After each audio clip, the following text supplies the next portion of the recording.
আমাদের ভারতীয় জনতা পার্টির জনজাতি মোর্চার উদ্যোগে আজকে একটা চিন্তন বৈঠকের আয়োজন করা হয়েছে এবং এই জনজাতি মোর্চার আগামী দিনে তারা এই সংগঠনকে সামনে রেখে কিভাবে আরও শক্তিশালী করা যায় এবং জনজাতিদের যে সুযোগ সুবিধাগুলি কেন্দ্রে নরেন্দ্র মোদীজি সরকার এবং রাজ্যে আমাদের মাননীয় মুখ্যমন্ত্রী প্রফেসর ডক্টর মানিক সাহাজির নেতৃত্বের সরকার এই জনজাতি কল্যাণের জন্য যে কাজগুলি সামনে রেখেছে তার বিচার বিশ্লেষণ করা এবং আমাদের ভীষণ ডকুমেন্টে যেই জনজাতিদের বিকাশের জন্য যে কথাগুলি বলা হয়েছিল তার পরিপূর্ণতা এবং তার বাকি কাজগুলি যাতে দ্রুততার সঙ্গে সম্পন্ন করা হয় এই চিন্তন বৈঠকে তা বিস্তারিত আলোচনা করা হবে। এখানে ভারতীয় জনতা পার্টি আমাদের যে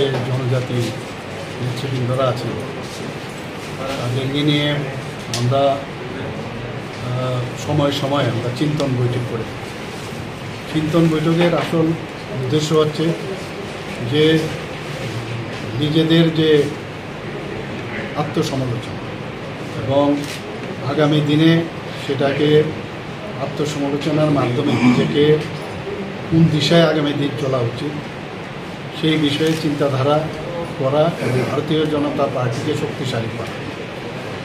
আমরা সবাই জানি যে বিশ্বের সর্ববৃহৎ পার্টি হচ্ছে ভারতীয় জনতা পার্টি। ভারতবর্ষে তো বটে, এত সংখ্যক মেম্বার এখন পর্যন্ত ভারতবর্ষে আর কোনো পার্টিতে দেখা যায় না। তো সেই পার্টির আমাদের জনজাতি শ্রেণীর যারা আছেন ওনারা তো আছেনই, প্লাস মাননীয় প্রধানমন্ত্রীজি বলছেন যে যারা পিছিয়ে পড়া বর্গ আছে, পিছিয়ে পড়া বর্গের মধ্যে আমাদের এসসি মোর্চা আছে, এসটির তো আজকে হচ্ছেই না, তাছাড়া ওবিসি মোর্চা আছে, যারা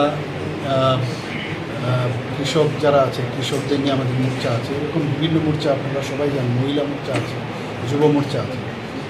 তো আপনারা জানেন যে আমাদের ত্রিপুরাতে যে 2011 যে সেন্সাস, সেই সেন্সাস অনুযায়ী প্রায় 31% জনজাতি আমাদের ত্রিপুরাতে আছে এবং তাদের যাতে আগামী দিন তাদের জীবন, মান, অর্থনৈতিক ইনফ্রাস্ট্রাকচার, স্কুল, এডুকেশন, কলেজ সব মিলিয়ে তাদের খেলাধুলা সব মিলিয়ে ওনাদের যাতে উন্নতি সাধন হয়, মাননীয় প্রধানমন্ত্রীজি সেই বিষয়ে উনি অত্যন্ত জোরালোভাবে উনি বক্তব্য প্রায়শই রাখেন এবং বক্তব্য না, উনি কিন্তু আমাদের ভগবান বিশ্বা ওনারকে সামনে রেখে ওনার জন্মদিনকে প্রথম উনি আসার পরে 2021 জনজাতীয় গৌরব দিবস পালন করে।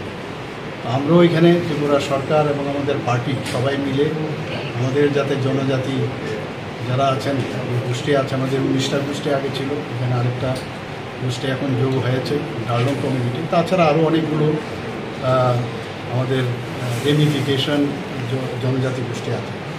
সবার রিপ্রেজেন্টেশন চাই আমাদের এবং সবার উন্নয়ন আমাদের চাই এবং যেভাবে আমাদের যে ভারতীয় জনতা পার্টি যেভাবে আমাদের কেন্দ্রীয় নেতৃত্ব নির্দেশ দেন, মাননীয় প্রধানমন্ত্রীজি যেভাবে আমাদের নির্দেশ দেন সেই অনুযায়ী আমরা কাজ করে থাকি। এখন আমাদের মধ্যে এটা আলোচনা হওয়া প্রয়োজন।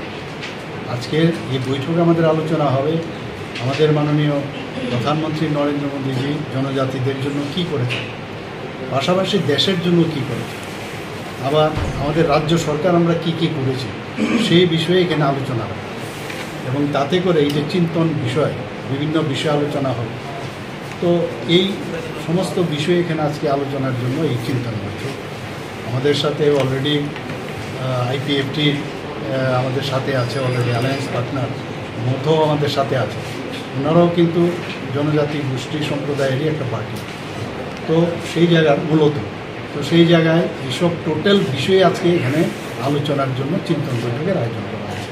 আমাদের সাথে আমাদের ভারতীয় জনতা পার্টি ত্রিপুরা প্রদেশের মাননীয় সভাপতি এবং রাজ্য সভার সদস্য শ্রী রাজীব ভট্টাচার্য আমাদের সাথে আছেন, আমাদের মাননীয় মন্ত্রী যিনি ট্রাইবেল ওয়েলফেয়ার মিনিস্টার উনিও আমাদের সাথে রয়েছেন, এবং আমাদের প্রাক্তন যিনি আমাদের এমপি ইস্ট কনস্টিটিউশন রেবতীবাবু উনিও আমাদের সাথে আছেন।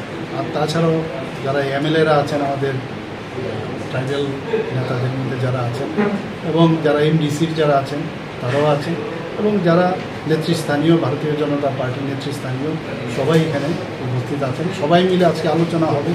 আগামী দিন আপনারা জানেন যে ইলেকশন হতে যাচ্ছে, এডিসির ইলেকশন। তো এডিসির ইলেকশনে আমাদের কী কৌশল থাকবে, কী ধরনের কথাবার্তা নিয়ে আমরা মানুষের কাছে যাব, সেই বিষয়ে আজকে এখানে। Thank you.